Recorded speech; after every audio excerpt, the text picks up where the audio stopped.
After my in-laws began to control every aspect of my life, my husband finally agreed to take their side. In a heated argument, he kicked me out of the house and told me I was nothing but a burden to him.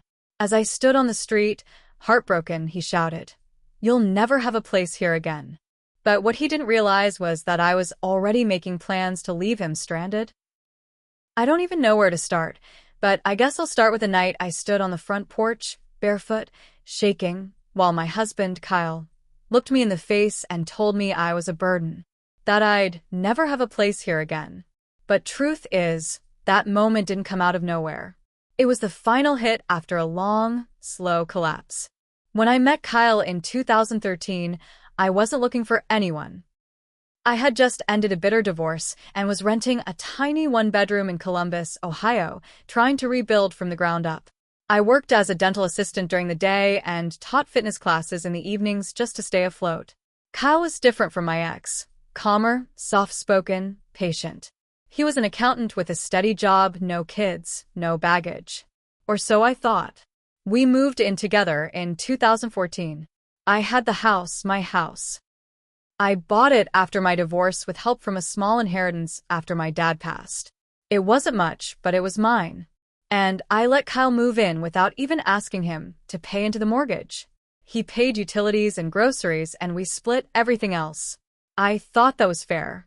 We got married in 2016, and that's when the slow burn started.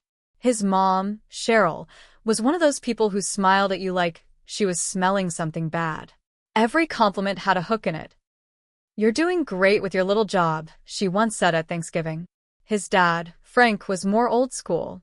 The kind of man who thinks women should be grateful just to be married. He never said much directly to me, but he talked through Kyle. I'd hear it later. "Dad says you need to be more feminine," or "Mom thinks you're too career-focused." It was subtle at first. Then it got aggressive. After the wedding, Cheryl insisted on helping us redecorate. She threw away my curtains, boxed up my books, told me our furniture was too modern. Kyle let her, said she was just trying to help. Then she started coming over uninvited. She had a key. I didn't even know Kyle gave it to her. I came home once to find her in our bedroom, organizing my clothes. "Just trying to bring some order to this space," she said like it was normal. Frank took over our backyard. He'd mow without asking, plant vegetables, even started building a shed one weekend. Asked Kyle why they kept showing up. He shrugged and said, "They're family." By 2018, I was losing my mind.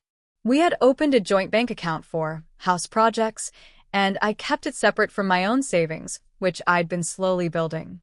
One day, I logged in and saw $40,000 gone. Kyle had transferred it to his parents for some real estate investment his dad was cooking up. No discussion. No warning. When I confronted him, he said, "It's not like you were using it." I could barely breathe. That money was from my dad. It was the last thing tying me to him. Things got worse from there. Kyle started treating me differently. He used to listen to me, support me. Now, every time I pushed back against Cheryl or Frank, he'd say I was overreacting. "Why do you hate my family so much?" He'd ask like I was the one causing problems. I tried everything. I suggested therapy. He laughed in my face. I started sleeping in the guest room to avoid arguments. I stopped going to his family's events because I couldn't handle the way they talked to me, like I was just renting space in their son's life. Then came the garden. I had worked on that little garden for years, lilies, tomatoes, herbs, a few rose bushes my mom gave me before she moved to Arizona. I loved it. It was my escape. I came home one day and saw it had been ripped up, dug out, and replanted. Cheryl said the flowers were too chaotic and that they made the yard look unkempt. I lost it. I told Kyle's mother had no right to touch it. He stood there, arms crossed, and said, "You don't pay for the yard." Ido. That broke me. We argued. Loud. Ugly. I said I wanted them out of our lives or I was done. He laughed and said, "Maybe you're the one who should go." Then came the line I'll never forget. "You don't contribute enough. You complain constantly. You're a burden. You've always been a burden." And then he opened the front door and said, You'll never have a place here again. I stood on the porch, crying, shaking. Cheryl was in the window, watching with this smug look on her face, like she'd won. But here's what Kyle didn't know. I had been planning to leave for months. I had seen it coming. I wasn't blind. I saw how they were tightening their grip. So, I prepared. Quietly. I got a lawyer. I gathered every document. Bank records, emails, text messages, even audio recordings of fights where Kyle sided with them as they tore me down. I had photos of the garden before and after. I had proof that I paid into the mortgage for years. And most importantly, I had my own savings account. One he didn't know about. They kicked me out of that house like I was nothing. But I'm going to take it all from them. After Kyle kicked me out, I stayed with my friend Marissa for a few days. She lived across town in Westerville. I had just one bag with me, some clothes, my documents, and my backup phone charger. Everything else was still in my house, with them. I felt humiliated. Broken. But I wasn't lost. Not anymore. I called my lawyer the next morning and told him it was time to move forward. We had already talked months before about options, what I was entitled to, what he could try to take, and how to protect myself. Since I bought the house before we got married, and his name was never put on the deed, it was mine. Full stop. I had paperwork for every mortgage payment, every tax bill, every repair I paid for a loan. Kyle hadn't contributed to the mortgage once. So while he played king of the castle, I filed a formal eviction notice. My lawyer had it served directly to him and Cheryl 2 days later. I knew they'd lose their minds. Marissa told me Kyle showed up at my old job asking if I was really doing this. When they told him I wasn't in, he left a message with the front desk. Tell her she's making a mistake. A mistake? No. I was finally doing something right. Then the harassment started. Cheryl began posting on Facebook, claiming I abandoned Kyle. She even tagged my family members in some posts, saying I was unstable and emotionally abusive. Frank filed a bogus police report saying I had stolen items from the house. Things I never touched, things I had receipts proving I bought. They even tried to freeze our joint account. Luckily, I'd already moved my half before they could. The court date for the eviction came fast. Kyle tried to say we were working things out and that I had no right to evict him. The judge wasn't having it. The title was in my name. He had no legal claim. They were given 30 days to vacate. I'll never forget what Cheryl said as she stormed out of the courtroom. You're nothing without her son. Really? Because I felt stronger than ever. But they weren't done yet. A week later, I got a letter from Kyle's lawyer. He was filing for divorce and demanding alimony. Alimony? From me. Said I had robbed him of career opportunities by making him move in with me and that I owed him support. I laughed. But my lawyer didn't. This isn't about money, he said. They're trying to drag you through hell. He was right. They started leaking personal things, photos, emails, anything they thought could embarrass me. Cheryl told people I had emotional breakdowns and drank too much. Kyle even told mutual friends I was mentally unstable and dangerous. Most of our friends didn't buy it, but a few turned. People I'd known for years stopped returning my texts. One even asked if I was getting help. I felt like I was drowning in their lies. And still, I pushed forward. I moved into a small rental in German Village while I waited for the court to enforce the eviction. I got back into therapy. I rebuilt my client list at the dental office. I started documenting everything they did. Every email. Every phone call. Every lie. And then I found something. While going through old shared files we had on a cloud account, I found a spreadsheet labeled Frank LLC. It was full of expense tracking. Money they had funneled through our joint account into that family business. But the kicker? There was a section labeled Consulting Fees with Kyle's name. He had been paying himself under the table, using our shared money, while telling me he was unemployed. I printed everything. It wasn't just unethical, it was illegal. Tax evasion. Fraud. Financial misconduct. I wasn't just going to take my house back. I was going to ruin them legally, socially, and financially. I handed all the documents to my lawyer, the spreadsheet, the fake consulting fees, the paper trail showing how Kyle and his father moved money through a shell LLC using our joint account. My lawyer's face changed when he saw it. "This isn't just petty revenge anymore," he said. "This is prosecutable." But before we could move forward, something happened I didn't expect. Cheryl showed up at my workplace. I was between patients when the front desk buzzed me, saying there was an older woman demanding to speak with you.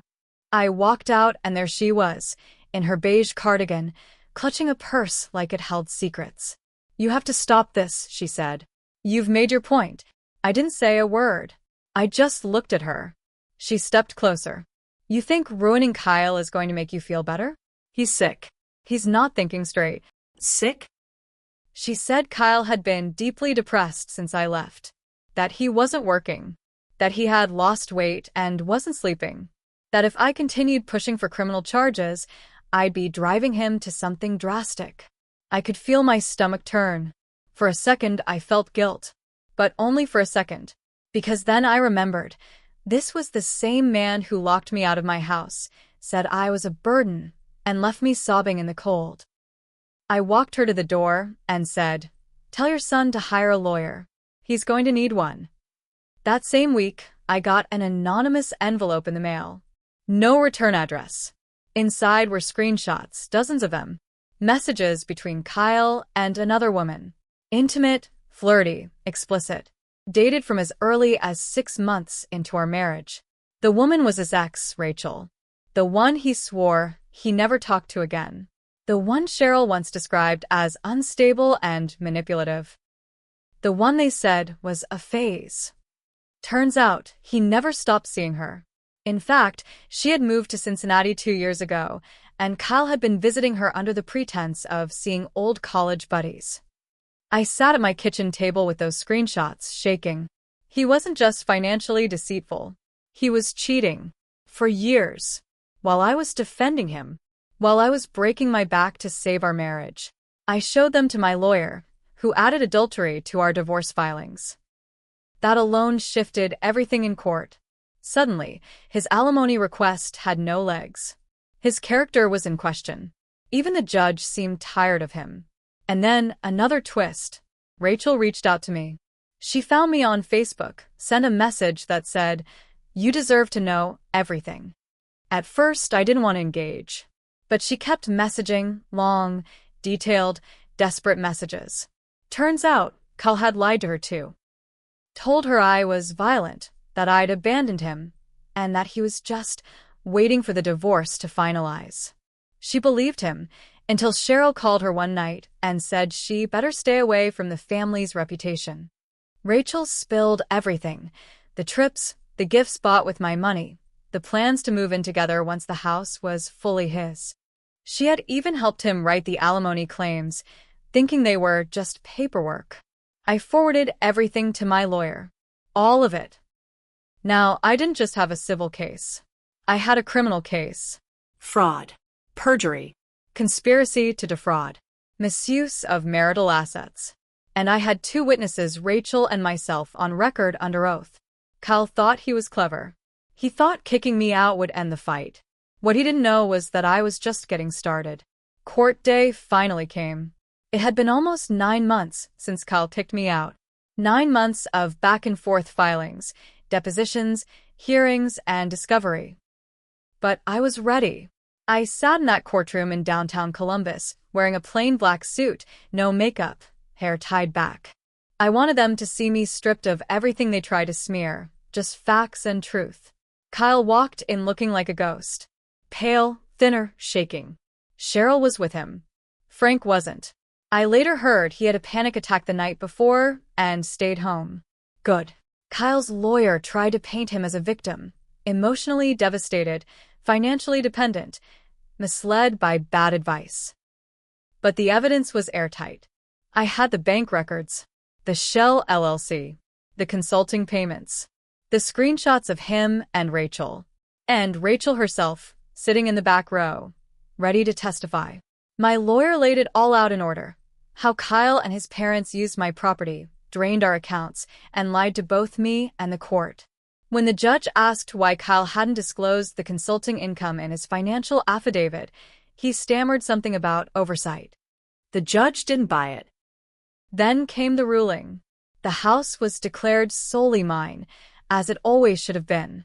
Kyle was ordered to vacate immediately, with no access, no reimbursement, no claims.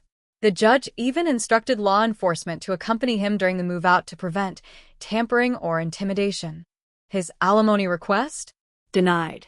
In fact, the judge awarded me $52,000 in restitution for misused joint funds, plus legal fees. The court also referred the case to the state for tax investigation. Those under-the-table payments were about to bite him hard. But that wasn't the best part. I filed a civil suit against Kyle and Frank's LLC for fraud. With the financial evidence I had, and Rachel testifying that Kyle told her he was manipulating documents, their shell business crumbled. The IRS opened an investigation. They froze the company's accounts. Within 3 months, Frank filed for bankruptcy. Cheryl's online reputation also took a hit. Remember all those Facebook posts about how I abandoned Kyle and was emotionally abusive? My lawyer filed a defamation suit. We settled out of court. She had to publicly retract her statements, pay $15,000 in damages, and issue an apology, online and in writing. Her post read, "I apologize for spreading misinformation and making false claims about my name. I take full responsibility and regret the harm caused." It stayed up for 60 days. People noticed. Kyle lost everything. His job let him go after the investigation. He tried to get back into accounting, but word spread. Between the fraud charges and Rachel's very public Reddit AMA about her experience, he couldn't find steady work. I heard from mutuals he moved into a cheap apartment outside Zanesville, selling off furniture just to make rent. And Rachel? We're not friends, but we stayed in touch. She thanked me for helping her see the truth. Said Kyle tried crawling back to her once Cheryl disowned him. She blocked his number. I moved back into my home, alone, stronger and finally free. I redid the garden. I kept the roses, but I pulled every flower Cheryl planted and replaced them with lavender, the kind my mom used to grow. Sometimes I sit on the porch at night, barefoot, and just breathe. Because when Kyle slammed that door and said, "You'll never have a place here again," he didn't know I was already building a door of my own, one he could never walk through. And now he's the one locked out. For good.